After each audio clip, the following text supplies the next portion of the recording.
Good evening. Welcome to the City of Hartford's public hearing, Monday, October 17th, 2022. I am Councilwoman Marilyn Rossetti. I chair this evening, and with me are Councilman James Sanchez, Councilman John Gale, and Councilwoman Tiana Hercules. We also have our town and city clerk, Mr. Noel McGregor. I will read the procedures for this evening. Each person wishing to address the council or committee therefore shall, upon recognition by the presiding officer, give his or her name, address, and if he or she represents a group, shall in addition state for the record the name and address of said group or organization, shall limit his or her remarks to 5 minutes. All remarks shall be addressed to the council as a body and not to any member thereof. Any person making personal, impertinent, or slanderous remarks or who becomes boisterous while addressing the council shall be forthwith barred by the presiding officer from further audience at said meetings unless permission is granted by 2/3 vote of the council members present and voting. During the public hearing, there should be no debate by the council, although questions may be asked of council to persons making such presentations. Presiding officers ask if there's anyone speaking in favor or against 3 times, and then we adjourn. I think this evening we only have 2 people to speak to 2 separate items. So we will start with the first agenda item. I thought we were going to have Attorney Lombardi with us, but I don't see her. So I will see that we will call the meeting to order and go to the first item that's on our public hearing agenda, which is item 2.1 for Mayor Bronin with accompanying resolution authorizing the city to grant CAA clearance easements on land that is owned by the city of Hartford near the Brainerd Airport.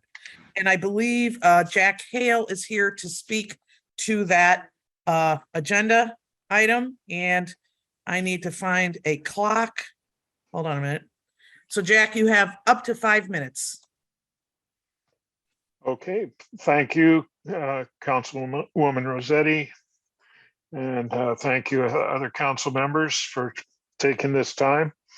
To start with, I am the chair of the Hartford Tree Advisory Commission, but what I am about to say today is not formally the position of the commission. We're kind of unclear about what the process is going forward here. I'm not sure how much you all know about this process that's been going on since 2017, but the Connecticut Airport Authority, which runs Brainerd Airport, was cited by the Federal Aviation Administration because they were not keeping the flight paths clear. Trees have grown up that interfere with that. So since 2017, the Connecticut Airport Authority has been working to remedy that situation, which partly is a blessing to the city of Hartford because it really was supposed to be the city's job to maintain those flight paths. I can't dispute the need to make those flight paths safe, and we certainly don't want to endanger anybody's life. And I have talked to some pilots who said that the trees that are growing along the airport and within the flight paths are a hazard, particularly for night, for landing at night, because you can't see them. So I'm not going to argue with whether it's necessary to do that. There are some questions, though, that I think are worth asking about. There were reports made to the Greater Hartford Flood Commission and also to Connecticut Deep about this process. They're huge reports. The Flood Commission report was over 90 pages long. But there's been no other public discussion of what the plan is at this point. What they're suggesting is that some trees will be cut to the ground. Some trees will be cut at snag height, 10 to 15 feet. Some trees will be topped, meaning all the upper branches will be cut off, I guess. And some will be pruned just to remove a few branches, I suppose. It's unclear why they are suggesting doing that, and it's worth asking. It's going to be a pretty ugly situation out there if they cut them the way they're talking about. The second point I want to make is that the airport authority assumes that most of the trees that they will cut will resprout either from the ground if they're cut to ground level, or from higher level if they're snag cut. And they're right about that. That most of the trees are silver maples or cottonwoods, and those trees do tend to resprout. So you will get some growth happening. And in fact, that's what's out there now. When the trees were cut in the 1980s, they resprouted from that. And so if you go out there now, you'll see a lot Jack, of— you've got a minute more. Okay, a lot of trees with multiple trunks. And that's what we'll get, more of that. But the cutting that's being done is pretty unaesthetic, to say the least. One thing we've talked about with the airport authority back in 2017 was the fact that in Hartford, with the tree ordinance, there is a requirement to replace trees that are removed for development projects on an inch-for-inch basis. My really rough math at that point indicated that replacing the trees that are being cut would be about a $2 million item if they replaced every 2 inches of tree at the rate of $500. So fine, there are just a lot of questions You now. need to wrap it up, Jack. Yep, here it comes. I would recommend that the airport authority be asked to present to probably the Public Works, Parks, Recreation and Environment Committee, or to the Economic Development and Housing Committee, or both. So there will be an opportunity for people to really hear what they're up to. Thank you, Jack. I My see pleasure. that my colleague, Councilman Sanchez, has his hand up. He answered the question at the end of his comments. So you're opposing this with the understanding that they present to us a full presentation of exactly what the conditions are and what's the negotiations, correct? Right. It should not be passed as the simple resolution suggests. Thank you. And Jack, are you do you happen to know that if there has been any environmental impact study done on this? There was an environmental study done back in 2017, 2016, which the outcome of it said that there was no environmental impact from the work, which I never have understood how they could draw that conclusion. Thank you. Councilman Gale?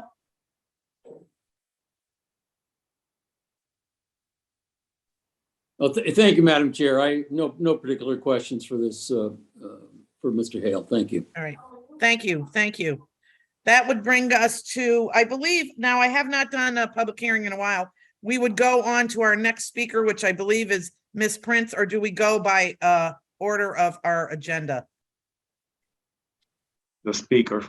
The speaker. Okay, Ms. Prince, you are our next speaker, and I believe you're speaking to, hold on a minute, I have it right here.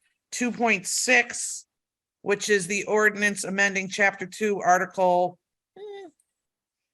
I'm bad at that. X1, 19, 17. Someone help me with Roman numerals. X1, what is it? That's a typographical error. Okay, very good. So, Ms. Prince, you're here to speak to that 2.6. Yes, You have 5 minutes. thank you very much, Madam Chair. I appreciate the opportunity to speak. I was looking at Reddit, and what I wanted to comment on was the ethics part of this resolution here.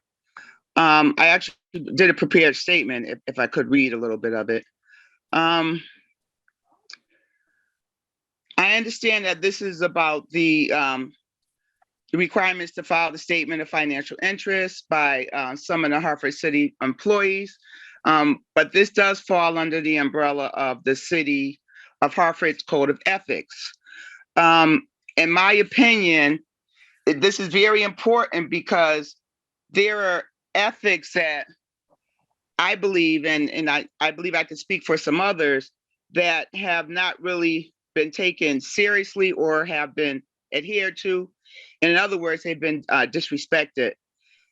There's a matter of, there's a duty to disclose things that go on in the city, with regardless of what position that person holds, whether it's the mayor appointees, members of the Court of Common Council, directors of planning, economic development, and housing, as well as registered voters and the Fair Rent Commission members.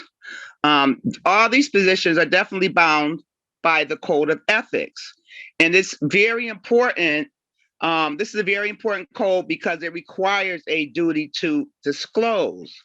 When the Fair Rent Commission is tasked with reporting unfair rent hikes and rents of unaffordable city-financed or partly financed luxury apartments, but chooses not to lodge these investigations on these rent hikes, this is a failure to uphold that duty to disclose.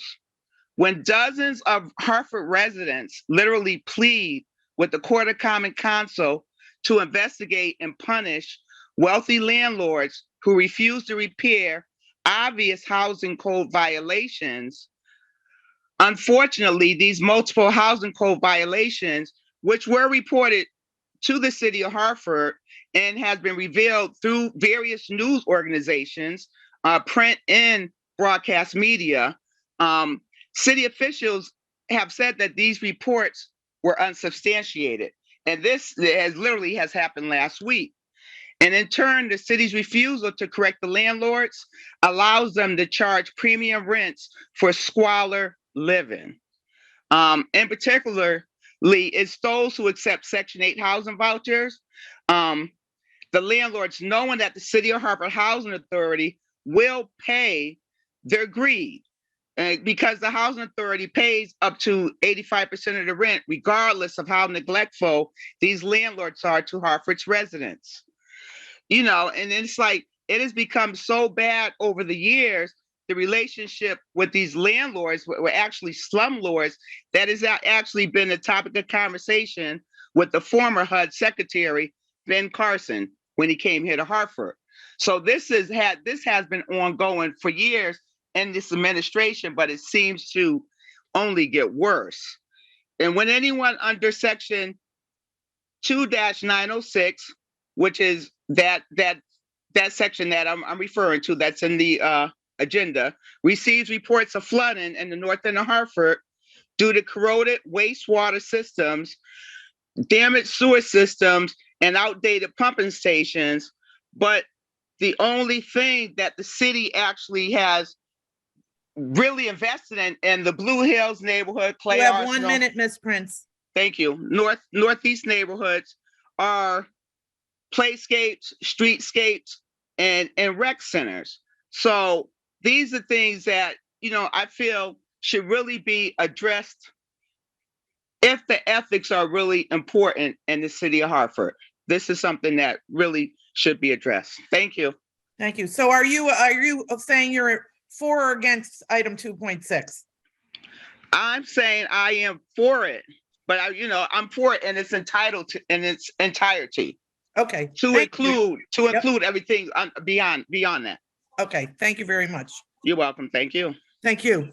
So back to my colleagues, because I haven't done it again. Now, do we do each item and say, is there anyone for, 3 times, anyone against? Is that what we're doing? I think you, Madam Chair, I think you probably should. make Okay. An announcement of each item that's on the All right. agenda. So that brings us to 2.2, which is Mayor Bronin with accompanying ordinance making general fund appropriations to reflect project costs relative to public improvements in the McDonough Middle School. Is there anyone here speaking for, against, for, against, for, against? Seeing none, that will bring us to agenda item 2.3, which is Mayor Bronin with accompanying ordinance making general fund appropriations to reflect project costs relative to public improvements in the expansionary, I couldn't say this at council meeting either, Learning Academy at Moylan School. Is there anyone speaking for here, against, for, against, for, against? That brings us to 2.4, Mayor Bronin with accompanying ordinance making general fund appropriations to reflect project costs relative to public improvements in the Parkville Community School. Is there anyone here speaking for, against, for, against, for, against? None. Brings us to 2.5, Mayor Bronin with accompanying ordinance amending Chapter 2, Section 350 of the Municipal Code. Is there anyone here for, against, for, against, for, against? And finally, 2.6, which was just presented. And I believe that is all that we have on our public hearing for tonight, unless my colleagues have something to add. Being none, I have a motion to adjourn. So move. Thank you. Have a good night. Have a good night, All right. Madam Chair. Thanks. Thank you, Chair. Oh,